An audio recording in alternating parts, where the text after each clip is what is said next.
العالمين، والصلاة والسلام على سيد الأنبياء والمرسلين وعلى آله وأصحابه والأئمة المحدثين. أما بعد، باب قول الله: ونضع الموازين القسط ليوم القيامة وأن أعمال بني آدم وقولهم يوزن. وقال مجاهد: القسطاس العدل بالرومية، ويقال القسط مصدر المقسط وهو العامل، وأما القاصد فهو الجائر. وبالسند المتصل مني إلى النبي صلى الله عليه وسلم قال الأستاذ الشيخ غلام مرتضى نشبندي حفظه الله تعالى: حدثنا الشيخ مفتي ولي حسن التوكي عن الشيخ مولانا حسين أحمد مدني عن الشيخ الهند مولانا محمود حسن الديوبندي عن حجة الإسلام مولانا محمد القاسم النانوطي عن الشيخ الشاهي عبد الغني الدهلوي عن الشيخ الشاهي محمد إسحاق الدهلوي عن الشيخ الشاهي عبد العزيز الدهلوي عن الشيخ الشاهي ولي الله أحمد بن عبد الرحيم الدهلوي قال: أخبرنا الشيخ أبو طاهر محمد بن إبراهيم الكردي المدني قال: أخبرنا والدي الشيخ إبراهيم الكردي قال: قرأت على الشيخ أحمد القشاشي قال: أخبرنا أحمد بن عبد القدوس أبو المواهب الشناوي قال: أخبرنا الشيخ شمس الدين محمد بن أحمد الرملي عن الشيخ شيخ الإسلام زين الدين زكريا بن محمد الأنصاري قال: قرأت على الشيخ الحافظ أبي الفضل شهاب الدين أحمد بن علي بن حجر العسقلاني عن الشيخ زين الدين إبراهيم بن أحمد التنوخي عن الشيخ أبي العباس أحمد بن أبي طالب الحجار عن الشيخ سراج الدين الحسين بن المبارك الزبيدي عن الشيخ أبي الوقت عبد الأول بن عيسى بن شعيب السرزي الهروي عن الشيخ أبي الحسن عبد الرحمن بن مفضل الداودي عن الشيخ أبي محمد عبد الله بن أحمد السرخسي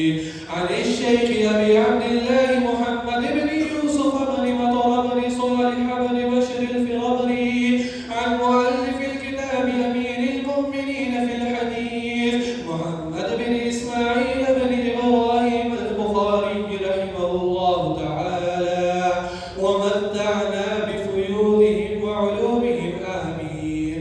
وقال: حدثنا أحمد بن أشكال قال: حدثنا محمد بن فضيل عن عمارة بن القعقاع عن أبي زرعة عن أبي